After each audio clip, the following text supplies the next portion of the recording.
All right, let's jump right into this explainer and unpack the core financial philosophies that really separate the wealthy from everyone else.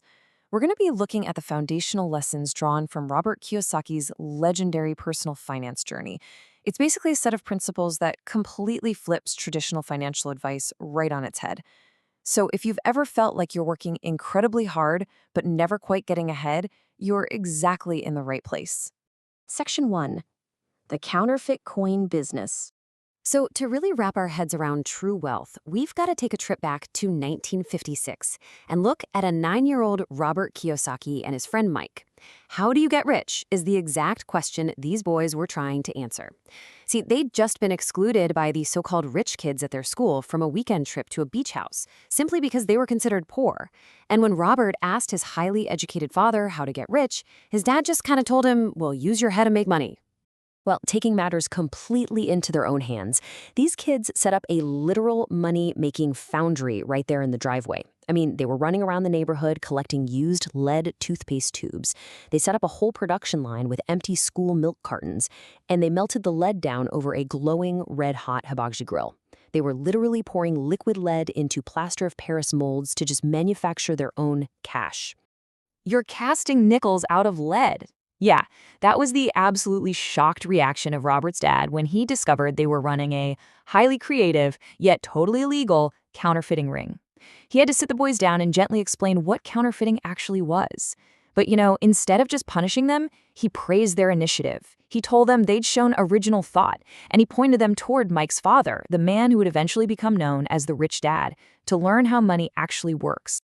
And that brilliant little childhood failure actually introduces us to the tale of two fathers. You've got Robert's highly educated poor dad, who sought job security, and then Mike's street-smart rich dad, who sought to build an empire. The poor dad really believed the company or the government should take care of you, always focusing on things like pay raises, pensions, and medical benefits. But the rich dad, he hadn't even finished the 8th grade, yet he believed in total financial self-reliance. He didn't want to work for a good company, he wanted to buy a good company. Moving on to Section 2, Escaping the Rat Race. This vicious cycle is the ultimate villain of our financial story, and it catches the vast majority of society without them even realizing the door has locked right behind them. The fundamental trouble with working for money is that a job is really just a short-term solution to a long-term problem. That's the rat race. People think that if they just get a raise or maybe a new job, they'll finally have enough. But as their income goes up, their taxes go up, and their spending on credit cards goes up, money alone just won't solve the problem. Without actual financial intelligence, more money usually just leads to way more debt. Now, think about our traditional education system. It's fantastic at teaching us how to work for money, right? We send our kids to school to become super smart doctors, bankers, or accountants, but then they graduate with, honestly, a poor person's financial programming.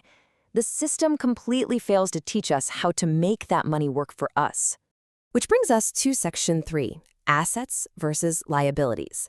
Listen, if you only take one single thing away from this entire explainer, let it be this exact distinction. It sounds so incredibly simple, but getting these two definitions mixed up is exactly why so many hardworking people literally go broke. An asset is something that puts money in your pocket, regardless of whether you're actively working or not. A liability is something that takes money out of your pocket. It's not about some complex accounting math. It is purely about the direction of your cash flow. Here's how the divide really plays out. The rich, they buy assets first. Things like shares and property to generate income. But the middle class tends to buy liabilities that they mistakenly think are assets. Massive houses, heavy luxury bikes, fancy cars, and they end up just trapping themselves in debt. The rich build their asset columns with investments first, and then, and only then, do they let the income from those assets pay for their luxuries. It is all about delayed gratification. Section 4, Mastering Fear and Greed. Because mastering your money is actually at its core about mastering your mind, we really have to talk about these psychological barriers. For most people, their financial lives are totally dictated by two huge emotions, fear and greed, rather than logic and financial intelligence. The fear of not paying bills keeps people trapped in safe, predictable jobs. Then, greed steps in and drives the desire to spend any extra money on quick luxuries. Furthermore, when it comes to investing, people are so utterly terrified of losing money that they play not to lose, which basically means they never actually make any money. But remember, every single rich person has lost money at some point. Failure inspires winners, but it defeats losers. Think about the difference between a locked brain and an illuminated one. The poor dad used statements like, I can't afford it. And boom, that acts like a padlock. It completely shuts the brain down. It's basically just an excuse for mental laziness. The rich dad, on the other hand, absolutely forbade those words. Instead, he used the question, how can I afford it?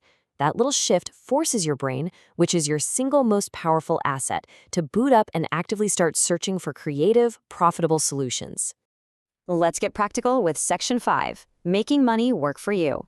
So how do we actually put this mindset into practice, like starting today? Well, here are the direct principles you need to shift from just being an employee to acting like an investor. First up, pay yourself first before paying your bills. The idea is to use the pressure of those looming bills to inspire innovative ways to generate income. Second, work to acquire actual life skills, things like sales, marketing, and leadership, not just to earn a paycheck. Third, you've got to treat every single dollar in your asset column as a hardworking employee who never, ever sleeps. And finally, mind your own business. Keep your day job for sure, but start a part-time business and begin building up your own assets. Now, to be totally fair and impartial here, while these core philosophies are super widely respected, a smart investor always looks at multiple angles. For instance, experts like Michael Yardney absolutely praise Kiyosaki's fundamental rules on financial literacy and delayed gratification. But he actually strongly disagrees with some of the specific views on residential real estate investing, pointing out that market dynamics in places like the US operate very differently than they do in, say, Australia. So always align these broad principles with your own localized research. I want to leave you with this really powerful metric from the source material. True wealth isn't the size of your paycheck, it's your ability to survive forward without one. It's measured in time, not just dollars. So I want you to ask yourself right now, if you stopped working today, how long could you survive? It's a pretty provocative question, right? But it's exactly the kind of question that forces your brain to wake up and get to work. Thanks for joining me on this explainer, and hey, keep building that asset column.